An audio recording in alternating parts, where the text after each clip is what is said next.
We are here after to get the briefing really from the locals. I have been receiving briefings because nung umalis ako sa Cebu Friday, Sec Vince and Sec Rex napunta na rito. They were here Saturday. So natatanggap ko yung kanilang report. Pero siguro ang dapat natin gawin ngayon ay pakinggan ng lokal.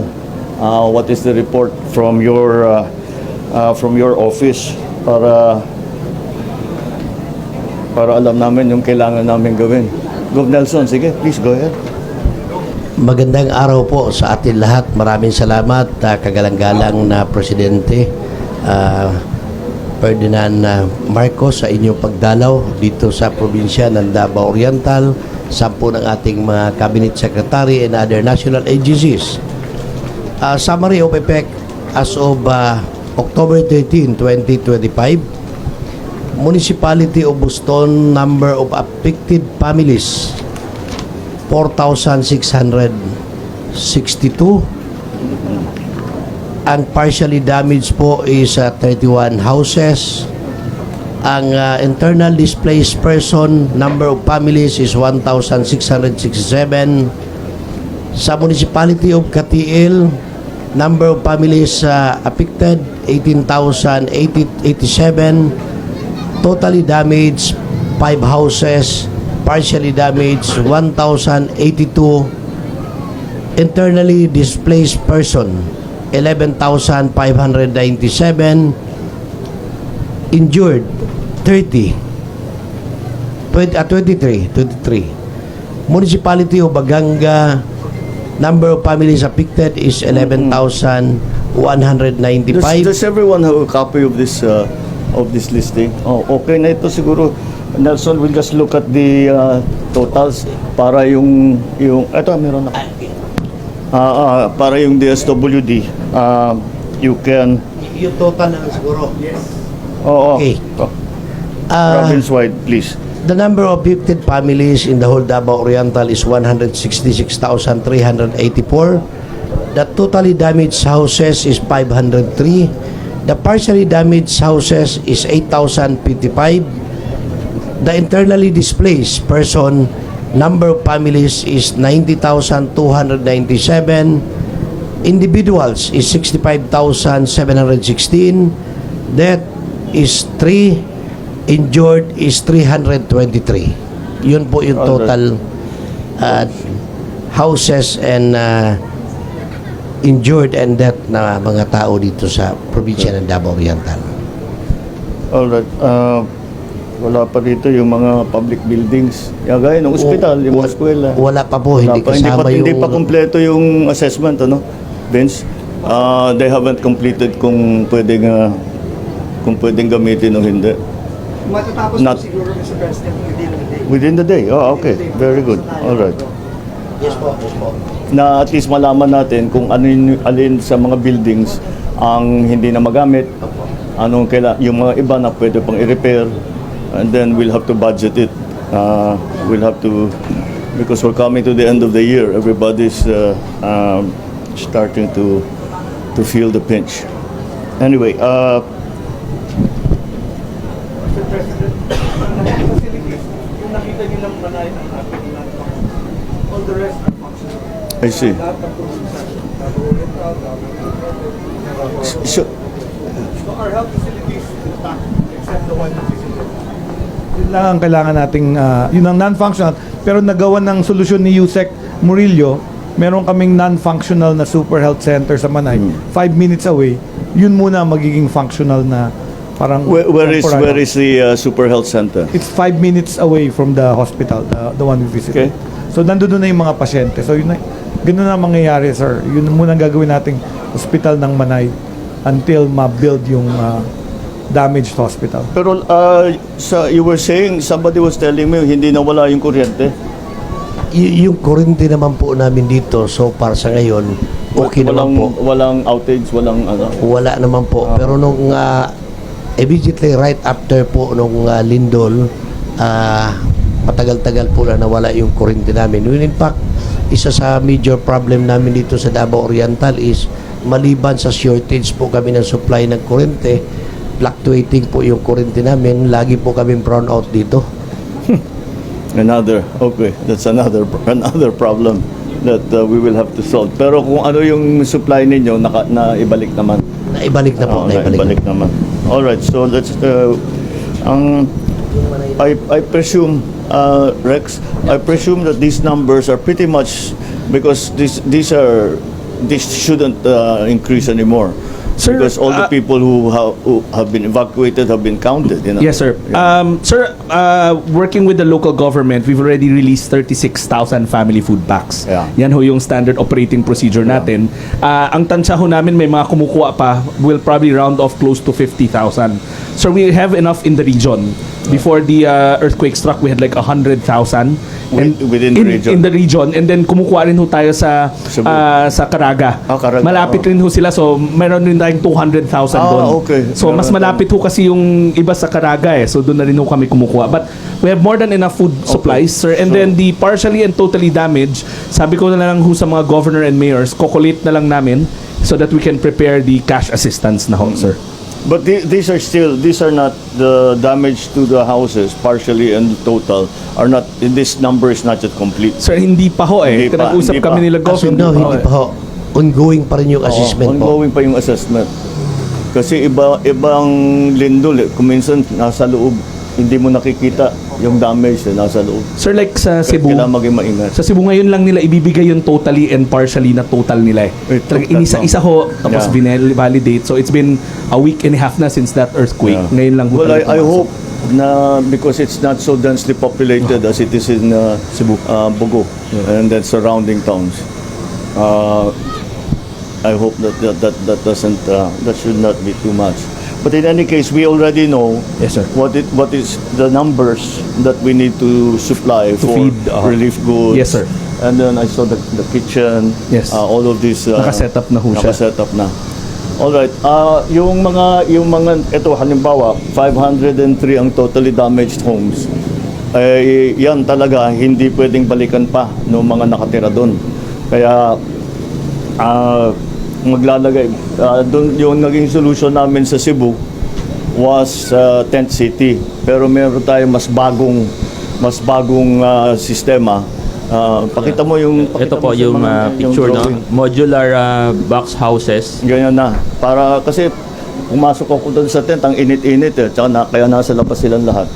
So we will put 150 units. Ito. 150 units po ang Where's the ready. location? 50 here and 50 for each LGUs na nag-request na po. 150 total. All right. So kailan mag-start? We'll start on Friday to install. Then hopefully by Monday, people can start coming in these Okay. modular houses. Mabilis lang. Pero sa ngayon, dito pagtsagaan na muna natin itong tent. Pero a few days lang naman. Basta we'll be here always for providing naman sa lahat ng pangangailangan. What are you doing here? For example, again, I always worry about toilet facility. I worry about disease. Yeah. What do you do here? Where do people go to the bathroom dito? Sir, for wash facilities, usually sa camp management, DSWD, but we also Yeah. watch the toilet facilities, usually portalet, pero kinukulang na raw sila. So, Kulang na raw. common yan. Ang problema sa camp, Yeah. they're all common use. Siguro, And then, isa lang ang nakuha sa Tagum pa. oo. Tapos, tapos ang problema natin, Ubus lahat ng portalet. nagpadala na rin kami ng truck of yung sa water kasi yung supply ng water Yeah. parang naging problem. But diba? again, the portalet lang talaga ang pwedeng gamitin for now. But siguro pag na itayo na yan, ano bang tawag natin dyan? Modular shelter. Modular shelter. Okay, modular shelter units. Okay, the modular pag natayo na yan, may kasama yan na na toilet facilities, water supply, electrical supply, common kitchen, yung para talaga kumpleto naman ang sa pangangailangan ng nandoon. So we will wait for the collating of the information para dito sa buildings, especially public and private buildings also, because we will still have to have a look at that. In any case, okay. So can we hear now from the admin Cabreros of the OCD on his report. So we can get a full report.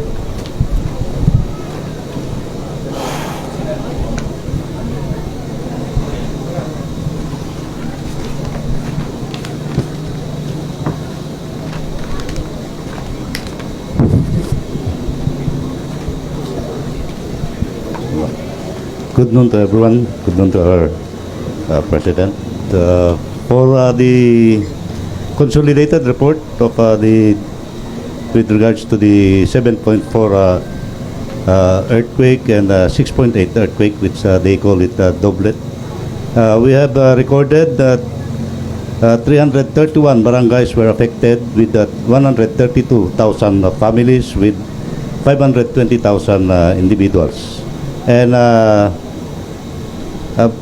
due to the tsunami warning, there were preemptive evacuation conducted, wherein there were 2,725 families were evacuated.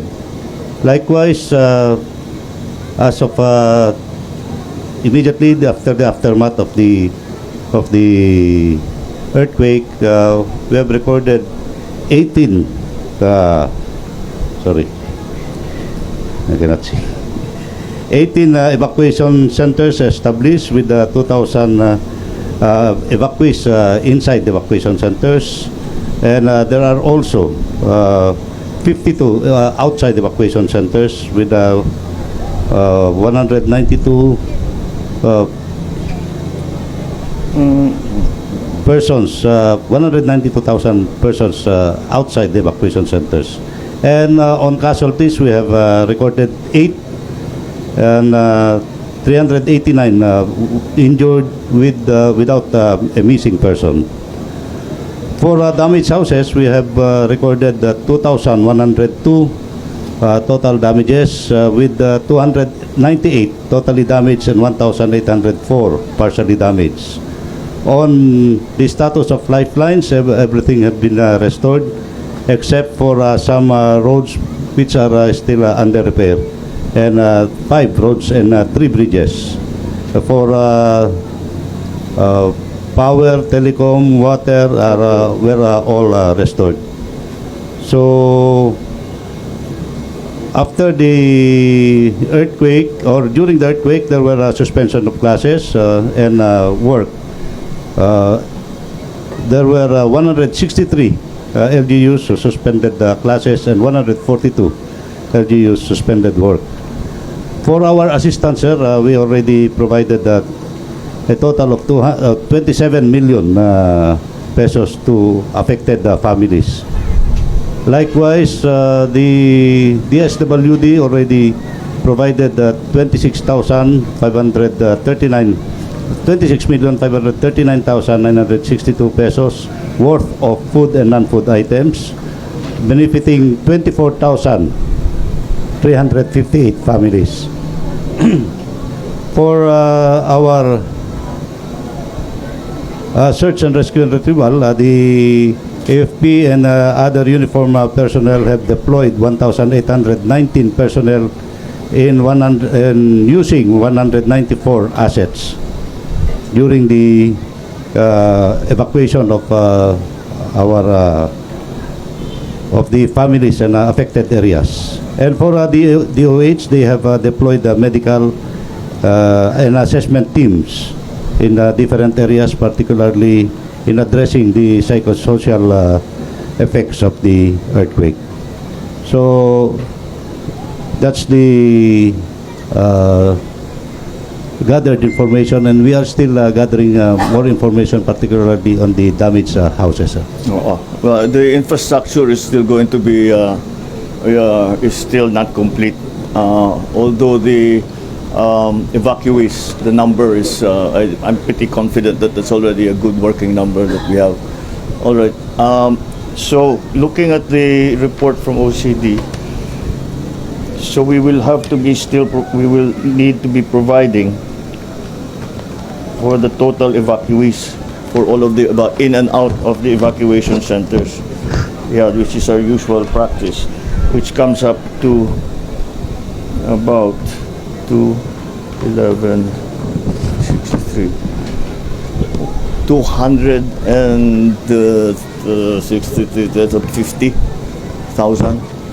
Is that about right? Yes, sir. Altogether? Yeah. Okay. So we'll deploy kitchens and the usual thing. Yeah. How do we get the hot food to people who are outside of the evacuation center? Or do we Sir, hindi yun na? food packs talaga ho Food yun. pack talaga. Food packs yun. Well, as long as we can provide cash assistance, Yes, sir. they're probably staying with their Relatives, friend, neighbor, relative, yeah. So they can cook. Yes, sir. So yung pagkain na lang. So anyway, all right. So okay. Yes, that's the one. All right. So for all the local executives, ito lang, this is what we have decided to provide this is what we think, sorry, it's not what we decided to provide.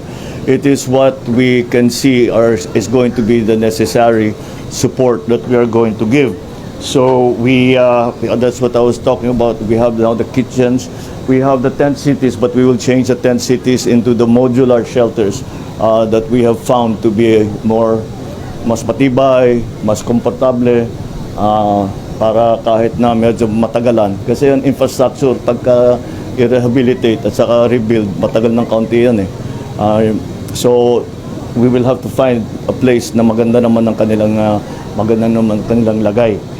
So, we are providing meals from the mobile kitchen. Magbibigay din tayo ng 10,000 piso para sa mga pamilyang tuluyang nasira na ang tahanan, para mayroon silang pambili. Kung naman meron silang pambili para ayusin nila, baka kaya na nilang umpisahan ayusin yung kanilang bahay. So from the office of the president, we have put aside 50 million pesos for the province of Davao Oriental. We have put aside 15 million pesos for the municipalities of Manay, Banay, and Lupon. 10 million pesos para sa lungsod ng Mati, Tarragona, Baganga, Boston at Catil. Tigli 5 milyong piso sa municipality na Caraga at San Isidro at 3 milyong piso para sa municipality ng Governor Generoso.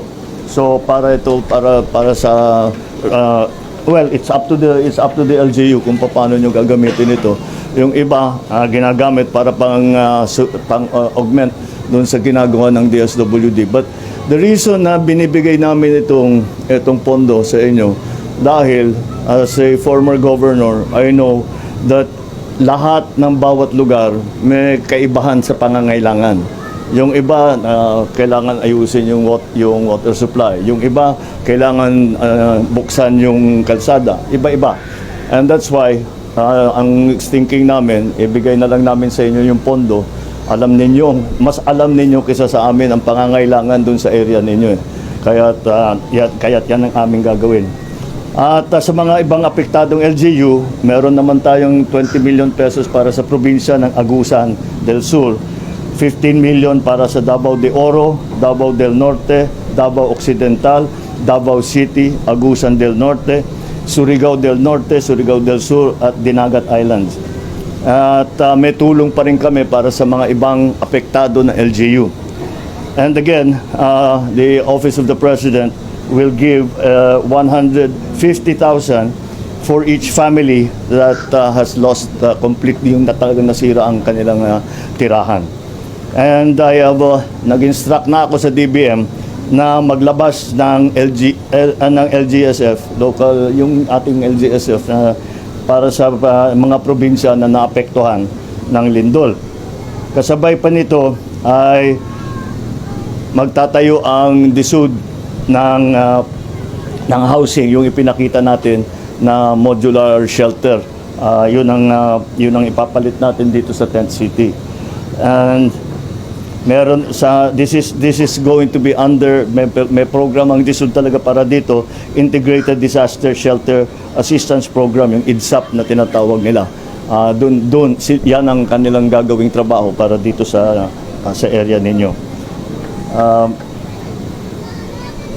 Yung napuntahan namin doon sa sa hospital, well, tinitignan pa natin. Yung high school, medyo may plano na tayo.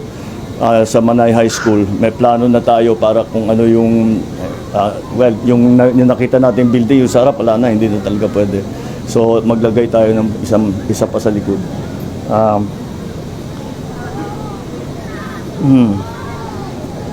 Ngayon, okay, ang DPWH ay yung mga kayang ayusin na infrastructure, yung mga minor damage, yung tinatawag na minor damage lang, gagamitin nila yung QRF nila, yung Quick Response Fund, which we have to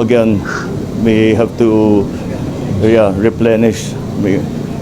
So, but anyway, that's what, yun ang mga ating gagawin. 150 modular housing units, ayan, napag-usapan na natin. At magdadala rin ang DSUD ng 5 milyong pisong halaga ng raw material. Para hindi na ito yung trapal, yung talagang dos-por-dos na mga martilyo, mga pako, mga maumpisahan na. Tapos magagamit yung tulong ng DSWD, yung kanilang hawak na cash, para meron kung ano yung kanilang pangangailangan. Kasi ang ano namin dyan, pagka na-displace ang tao, iba-ibang, tama, kasi nakakatiyak tayo na may pagkain man sila, may tubig sila. So, may shelter sila. Pero bawat pamilya have the different needs. Kung may sanggol, may siyempre yung kailangan yung gatas, yung kung ano yung mga diaper, kung may matanda, yung maintenance na gamot. Yeah, that brings me again to the medicine supply. We don't have a problem. We could Actually supply them with lots of medicines. Ang ating regional director nandito, si Director Gamolo. So we've actually supplied the necessary essential medicines and supplies. Nakita ko yung listahan and report sa akin at yung truck ng mga gamot na dinistribute dito sa mga evacuation center. May medical doctors din tayo dyan sa mga at evacuation saka yung center. mga teams natin, dito sa mga evac centers, di ba? Yes. I suppose if you're going to have 50 units in 3 different places, pwede nang more or less semi-permanent na yung medical team doon. Maiiwan na sila doon hanggang Yes, put up a small clinic there. Usually para, one clinic per group of families. Yeah. Ganun po ang setup. Okay.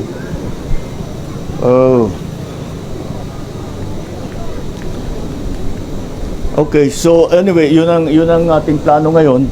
Ngayon, yan ang plano ng national government. Kaya magsabi sa amin, ano pa ang hindi ko nabanggit na palagay ninyo kailangan dito? Ang problema po namin, mayroon kaming mga municipal building, mga evacuation center na totally damaged. So yun po yung hindi namin naisali sa listahan dahil inuna po namin yung mga tao na masiguro na mailagay yung pangalan nila sa listahan po. Alright, pero umaasa kami sa mayors, ha? The mayors, yung mga mayor ang gagawa ng mga listahan ng mga dapat tulungan. So doon namin babasihan yung pag-distribute ng mga relief goods, kung anong mga assistance na kailangan. Oo. So yun talaga yung buildings, kasi pag lindol, infrastructure damage talaga ang problema. Hinahanap ko nga dito yung agri, walang agri damage. So mabuti na lang, at least that's a blessing. Yung school pati, no? How many of the Sir, besides the high school that you Sir, went to? 900 sa whole region ho, 918 yung totally damaged, sir. So we will have to work with SecVins dun sa QRF and then also dun sa new classrooms. Ano na lang namin. Tama si SecVins, sir. If we can build mas malaki na yung i-construct kaysa doon sa nasira, para anticipatory na rin yung parang build back better, sir. Yun ang napag-usapan namin. Kasi pagka gumagawa tayo ng evacuation center, ng eskwela, meron dyan standard design. Sabi ko kay SecVins, pag-aralan nila, alam naman natin kung saan banda yung lindol, kung nasaan yung fault line. Diyan magkakalindol. So yung mga area na ganun, dapat pag-isipan natin na medyo mas matibay-tibay para pagka ganito, hindi naman masira. Pati na rin sa mga eskwelahan, yung mga madalas daanan, pati na yung sa typhoon, yung madalas daanan ng bagyo, kayo hindi nyo problema yan. Pero sa ibang lugar, yung madalas daanan ng bagyo, ganun na rin. We have to keep that in mind na these are more delicate areas when it comes to that.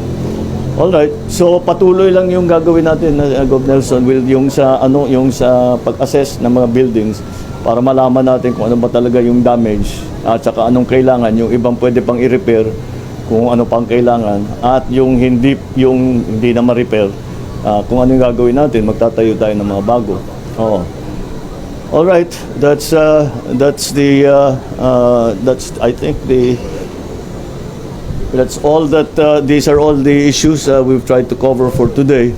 At tuloy-tuloy lang ang yung lagi kong sinasabi sa ating mga nagiging biktima pagka may sakuna kagaya nito, ay lagi kong sinasabi na huwag kayong magdadalawang isip kung anong pangangailangan ninyo, sabihin ninyo sa amin. Kung kaya namin dalhin, kaya namin ibigay, gagawin namin. At hindi ito pangminsanan lamang. Hindi kami aalis dito, hindi aalis ang DSWD, ang DOH, ang DPWH, lahat na yang DSUD, ang CDO, lahat wala sa aming aalis dito hangga't lahat ng the citizens na natamaan ay nakabalik na sa more or less na normal na buhay. Hindi na nangangailangan ng relief goods, hindi na nangangailangan ng shelter, hindi na nangangailangan ng gamot, hindi na at least na emergency yun ang ating gagawin. So that's our job. So we have to do this together with the local government. Yan ang lagi kong kasi ang local government talaga ang pinaka authoritative. Kayo alam ninyo kung saan yung problema, alam din ninyo kung ano yung dapat maging solusyon So nakikinig kami sa inyo. At I hope that for now, at least people are already meron silang masilungan, meron na silang kinakain. That's okay na yun for now. Pero tuloy-tuloy pa rin yung pagdala ng suporta. Okay? Any other matters that anybody wants to bring up? Mr. President, Sige, go good ahead. afternoon po. In Good behalf po of the people of Tarragona, we wish to extend our heartfelt gratitude po for you po and for our agencies na nandito po for the immediate response, especially po for DSWD and with the rest of the attached agencies. Maraming salamat po talaga. Hindi po nahirapan kami sa local government because of the interventions. Although nasagot naman po yung mga kailangan po namin, short term, medium term, and long term. Sa short term po, alam ko pong nandito si DSWD, but we are looking into yung sustainability po ng food requirement ng aming mga evacuees, knowing na marami po kaming severely damaged na houses, totally damaged houses, so they will be staying longer. I'm afraid baka kukulangin po kami sa pagkain and all other needs of our evacuees, no? And for the medium term naman po, we wish to say thank you very much to DSWD and DSUD who wish us to extend financial assistance.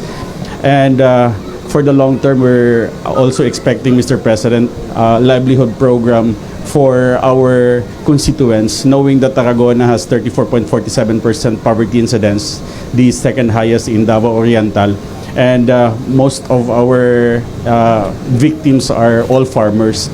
So we're leaning towards giving livelihood opportunities for our farmers.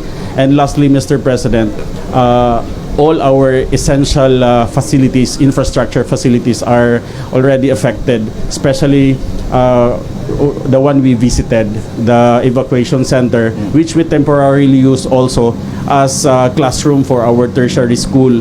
Temporary po kasi namin ginagamit ito. I'm afraid na baka po nag-resume itong klase po, wala pong matuluyan yung aming mga estudyante. Ito nga pong local college namin kasi wala na po itong aming evacuation center, the regional evacuation center and the municipal provincial evacuation center po. While we will be submitting, Mr. President, other yun yung naapektuhan, mga roads that connects our farms to our markets, yun po ang isa sa challenge namin ngayon. Alam ko pong nandyan kayo, but we're afraid na baka po kukulangin dun po kami sa local government unit. We will be writing a formal letter. Ano mapuputol yung food supply ninyo? Saan kayo kumukuha ng pagkain ngayon? what I'm referring, Mr. President, is itong mga pagkain na itong community kitchen na ginagawa namin ngayon. Kasi ang nangyayari, nandito si DSWD, nandito si Philippine Red Cross, and then during dinner, meron din po kami community kitchen sa local government.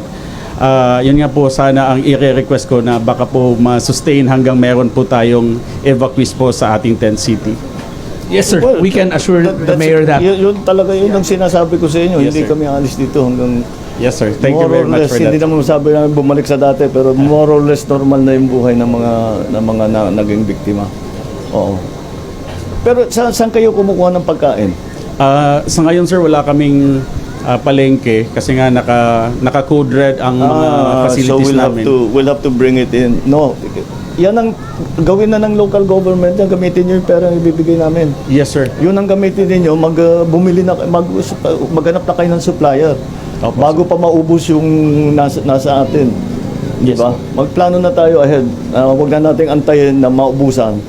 Maisipin natin kailan kaya muna kung ilang buwan pa to. Kailan tayo mauubusan? Paano natin pakakainin ng ating mga ano? Thank you very much Oo. for that, sir.